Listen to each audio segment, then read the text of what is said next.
உலகத் தமிழர்களின் உயிர்நாதம் உண்மை தமிழ் தொலைக்காட்சி. வணக்கம். உண்மை தமிழ் தொலைக்காட்சியின் பிரதான செய்திகள். முதலில் தலைப்புச் செய்திகள். யாழில் பரபரப்பு, குவிக்கப்பட்ட போலீசார்.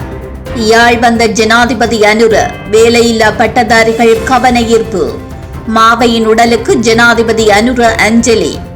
அர்ஜுனாவின் பேச்சை இடைநிறுத்திய ஜனாதிபதி. கூட்டத்தில் ஏற்பட்ட சலசலப்பு.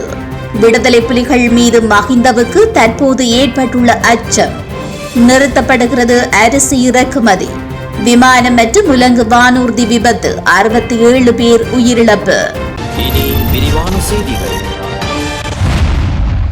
யாழ் மாவட்ட ஒருங்கிணைப்பு குழு கூட்டம் அதன் தலைவரும் அமைச்சருமான சந்திரசேகரன் தலைமையில் ஜனாதிபதி அனுரகுமார திசாநாயக்கவின் பங்கு பெற்றதோடு இன்று நடைபெற்றது. முப்படையினர், அமைச்சர்கள், பாராளுமன்ற உறுப்பினர்கள், வடமாகாண ஆளுநர், துணைக்குழு தலைவர்கள் என்று பலரும் இந்த கூட்டத்தில் கலந்து கொண்டனர்.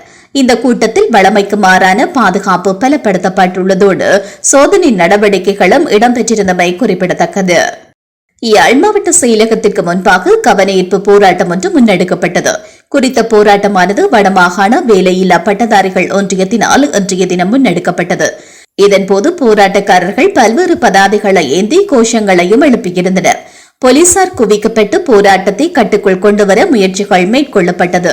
இவ்வாறானதொரு பின்னணியில் ஜனாதிபதி அனுரகுமார திசாநாயக்க யாழ்ப்பாணத்திற்கு விஜயத்தை மேற்கொண்டதுடன் யாழ் மாவட்ட செயலகத்தில் ஒருங்கிணைப்பு கூட்டத்திலும் கலந்து கொண்டிருந்த நிலையில் இந்த போராட்டமானது முன்னெடுக்கப்பட்டது. இதேவேளை குறித்த கலந்துரையாடல்களில் புதிய அரசாங்கத்தை பிரதிநிதித்துவப்படுத்தும் முக்கிய அமைச்சர்கள் உட்பட பலரும் கலந்து கொண்டிருந்தமையும் சுட்டிக்காட்டத்தக்கது. மறைந்த தமிழரசு கட்சியின் மூத்த தலைவர் மாவை சேனாதிராஜாவின் உடலுக்கு ஜனாதிபதி அனுரகுமார திசாநாயக்க அஞ்சலி செலுத்தியுள்ளார். யாழ்ப்பாணத்திற்கு அனுரகுமார திசாநாயக்க இன்று விஜயம் செய்திருந்த நிலையில் நேரில் சென்று அஞ்சலி செலுத்தியுள்ளார். மாவை சேனாதிராஜாவின் உடல் அஞ்சலிக்காக யாழ் மாவட்டபுரத்தில் உள்ள அவரது இல்லத்தில் வைக்கப்பட்டுள்ளது. இதேவேளை மாவை சேனாதிராஜா சிகிச்சை பலனின்றி யாழ்ப்பாண போதனா வைத்தியசாலையில் தனது 82வது வயதில் கடந்த 29ஆம் தேதி உயிரிழந்துள்ளமை குறிப்பிடத்தக்கது.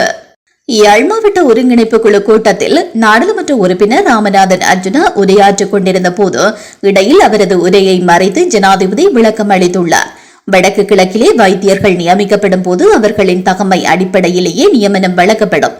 அநேகமாக சிங்களவர்களே நியமிக்கப்படுகிறார்கள் என்று நாடாளுமன்ற உறுப்பினர் அர்ஜுனா ராமநாதன் இதன்போது குற்றம் சுமத்தினார். சாவகச்சேரி வைத்தியசாலையின் பணிப்பாளராக இருந்துதான் பின்னர் நான் நாடாளுமன்ற உறுப்பினராக வந்துள்ளேன் என்று நாடாளுமன்ற உறுப்பினர் ஸ்ரீதரன் தெரிவித்ததாகவும் அர்ஜுனா இதன்போது குறிப்பிட்டார். அத்துடன் மேலும் வடக்கு பகுதிகளில் உள்ள வைத்தியசாலை பிரச்சினை மற்றும் பல்வேறு விடயங்கள் தொடர்பில் மிக நீண்ட நேரம் உரையாற்றிக் கொண்டிருக்கும் போது இடைமறைத்து ஜனாதிபதி அனுரகுமார திசாநாயக்க விளக்கம் அளித்துள்ளார். இதன்போது அர்ஜுனாவின் உரை இடைமறிக்கப்பட்ட நிலையில் சபையில் சிறு நகையொலியோடு சலசலப்பு ஏற்பட்டதாக கூறப்பட்டுள்ளது. காலிமுகத்திடல் அரகலையா பூமியில் தமிழீழ விடுதலை புலிகள் அமைப்பின் நோக்கம் வெளிப்பட்டது. ஆகவே முன்னாள் ஜனாதிபதி மஹிந்த ராஜபக்சவின் பாதுகாப்பு உறுதிப்படுத்தப்பட வேண்டும் என்று முன்னாள் நாடாளுமன்ற உறுப்பினர் SP திசாநாயக்க தெரிவித்துள்ளார். கொழும்பில் நேற்று இடம்பெற்ற ஊடகவியலாளர் சந்திப்பின் போது அவர் இவ்வாறு கூறினார். முன்னாள் ஜனாதிபதி மஹிந்த ராஜபக்ஷ 30 ஆண்டு கால யுத்தத்தை முடிவுக்கு கொண்டு வந்தவர். விடுதலை புலிகள் அமைப்பு அளிக்கப்பட்டிருந்தாலும் அந்த அமைப்பின் நோக்கம் இன்றும் தேசிய மற்றும் சர்வதேச மட்டத்தில் வியாபித்துள்ளது. கொழும்பு காலிமுகத்திடல் போராட்ட களத்தில் விடுதலை புலிகளின் இலக்கு வெளிப்பட்டது. ஆகவே முன்னாள் ஜனாதிபதி மஹிந்த ராஜபக்சவின் பாதுகாப்பு உறுதிப்படுத்தப்பட வேண்டும். முன்னாள் ஜனாதிபதிகளுக்கு வழங்கப்பட்டுள்ள சலுகைகள் பற்றி தற்போது பேசப்படுகிறது. ஓய்வு பெற்ற ஜனாதிபதிகளுக்கு வழங்கப்பட்டுள்ள அரச உத்தியோகபூர்வ இல்லங்கள் வழங்கப்பட வேண்டும் என்றும் குறிப்பிடப்பட்டுள்ளது. ஆனால் அந்த வீடுகளை அவர்கள் தமது விருப்பத்திற்கு அமைய பெருப்பித்துக் கொள்ள அனுமதி வழங்கவில்லை. முன்னாள் ஜனாதிபதி மஹிந்த ராஜபக்சவிற்கு வழங்கப்பட்டுள்ள விஜயராம இல்லத்தை அவர்கள் அரசு செலவில் தமது விருப்பத்திற்கு அமைய புதுப்பித்துள்ளனர். நாடு வங்குரோத்து நிலையடைந்த சந்தர்ப்பத்திலும் அந்த வீட்டை புனரமைப்பதற்கு பல மில்லியன் ரூபாய் செலவிடப்பட்டுள்ளது. ஆகவே இது முறையற்றதொரு செயற்பாடாகும் என்றும் அவர் கூறினார். இலங்கைக்கு அரிசி இறக்குமதியை நிறுத்துவதற்கு அரசாங்கம் தீர்மானித்துள்ளதாக நிதியமைச்சின் அதிகாரிகள் அரசாங்க நிதி பற்றிய குழுவிடம் தெரிவித்துள்ளனர்.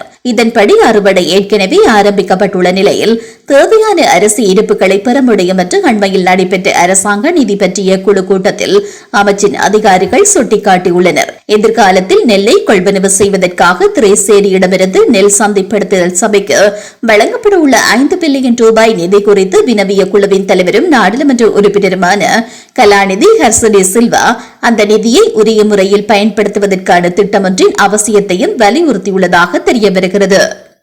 அமெரிக்க பயணிகள் விமானம் ஒன்று உலக வானூர்தி ஒன்றோடு மோதி விபத்திற்குள்ளானதில் அவற்றில் பயணித்த அனைவரும் உயிரிழந்ததாக அந்த நாட்டு அதிகாரிகள் உறுதிப்படுத்தியுள்ளனர். அமெரிக்காவின் கன்சாஸ் மாகாணத்திலிருந்து 64 பேருடன் பயணித்த குறித்த விமானம் அந்த நாட்டு ராணுவ உலக வானூர்தி ஒன்றோடு மோதி விபத்திற்குள்ளாகியுள்ளது. இதனையடுத்து குறித்த விமானம் மற்றும் உலக வானூர்தி ஆகியன பொட்டோமிக் ஆற்றில் விழுந்துள்ளன.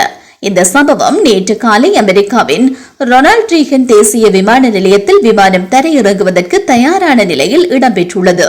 இந்த விபத்திற்குள்ளான விமானத்தில் 60 பயணிகள் மற்றும் 4 பணியாளர்கள் பயணித்ததுடன் உலக வானூர்தியில் 3 ராணுவ உத்தியோகத்தர்கள் இருந்ததாகவும் தெரிவிக்கப்பட்டுள்ளது. விபத்திற்குள்ளான விமானம் மற்றும் உலக வானூர்தியில் பயணித்த அனைவரும் உயிரிழந்ததாக அறிவிக்கப்பட்டுள்ளது.